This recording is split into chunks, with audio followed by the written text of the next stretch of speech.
আসসালামু আলাইকুম। আজকে ভিডিওতে আমরা শিখব কিভাবে এক্সেল এর প্রফেশনাল ড্রপডাউন মেনু তৈরি করে ডাটা ভ্যালিডেশন সেটআপ করতে হয় এবং VLOOKUP এর সাথে একে কিভাবে যুক্ত করা যায়।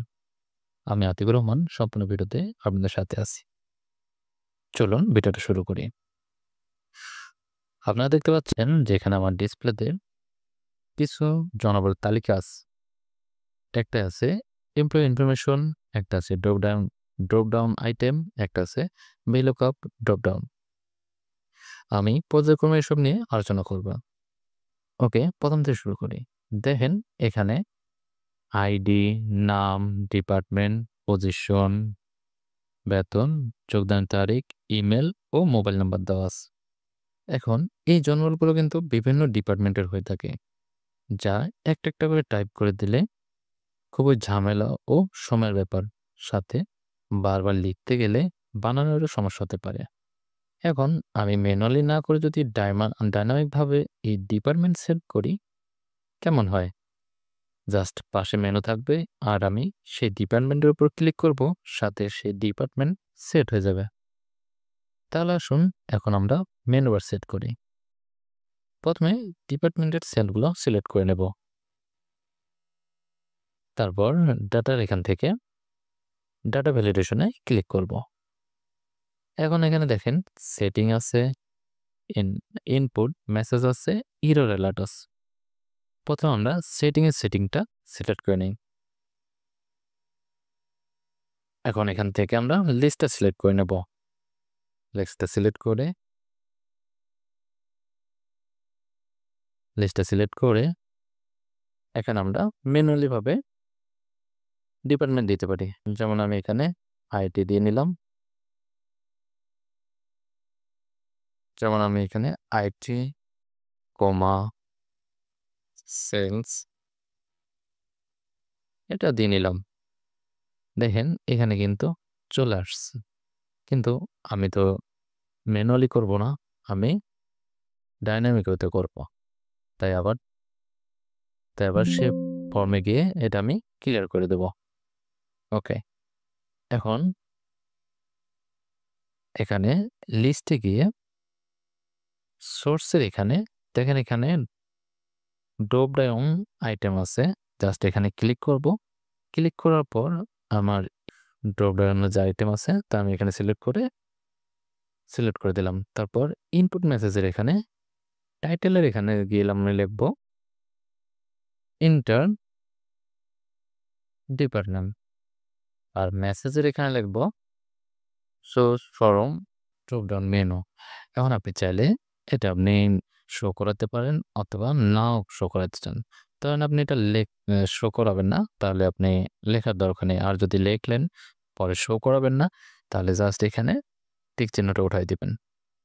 ওকে, এখন নেক্সট আসলো এরর অ্যালার্ট। এখানে যেমন আছে তেমনই থাক। তারপর আমি এখানে ওকে করে দিলাম। এখন দেখেন আমার এখানে কিন্তু মেনু সেট হয়ে গেছে। সাথে দেখেন এখানে আমার মেসেজটাও শো করতেছে। এখন আমি মেনুর এখানে ক্লিক করলাম আর দেখেন আমার এখানে ডিপার্টমেন্টের নামগুলো শো করছে। এখন আপনার ডিপার্টমেন্টের নাম মনে করেন যে আরও অ্যাড করতে হতে পারে। জাস্ট এখানে গিয়ে আপনি যদি চেঞ্জ করেন, দেখেন আপনার এখানে গেলেও আবার সেই নামটা চলে আসছে। কি অনেক সহজ না? যেহেতু এখন অবধি ভিডিওটা কন্টিনিউ করছেন, একটা লাইক করে দিন আর কমেন্ট করে জানান যে বুঝতে কোনো সমস্যা হয়েছে কিনা। চলুন আবার ভিডিওর দিকে। এখন প্রশ্ন হলো, এর থেকে আরো সহজ কোনো ওয়ে আছে কি? হ্যাঁ, এর থেকেও সহজ আছে। এখন আবার ড্রপ ডাউনের আইটেমে গিয়ে যে ডিপার্টমেন্টগুলো আছে তা সিলেক্ট করে নেব। তা সিলেক্ট করে এখানে গিয়ে এটার নাম লিখে দেব। যেমন আমি এখানে ডিপি লিখে দিলাম। এখন এমপ্লয়ার ইনফরমেশনে গিয়ে আমি আগের এটা ডিলিট করে নিচ্ছি। ক্লিয়ার হলে গিয়ে ওকে করে দিলাম। এখন এটা সিলেক্ট করে আবার ডাটা ভ্যালিডেশনে গিয়ে সেটিংসে গিয়ে আবার লিস্টের এখানে গিয়ে এখন এখানে গিয়ে ইকুয়াল ডিইপি লিখে নিলাম। মানে যে নামটা আমি একটু আগে নেম বক্সে লিখে দিলাম তা আমি এখানে দিয়ে ওকে করে দিলাম। দেখেন আবার সেই নামটা কিন্তু চলে আসছে এখানে। এখন আপনি যে নামটা সিলেক্ট করবেন দেখেন সেই নামটা সিলেক্ট হচ্ছে। এখন আমরা যাব VLOOKUP এর দিকে।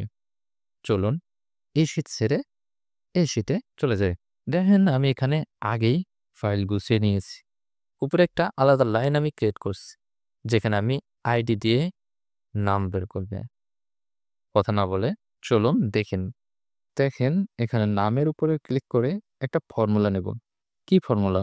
বুঝতে পেরেছেন কি? হ্যাঁ, ঠিক বুঝতে পেরেছেন। এখানে ইকুয়াল চেপে VLOOKUP নিব।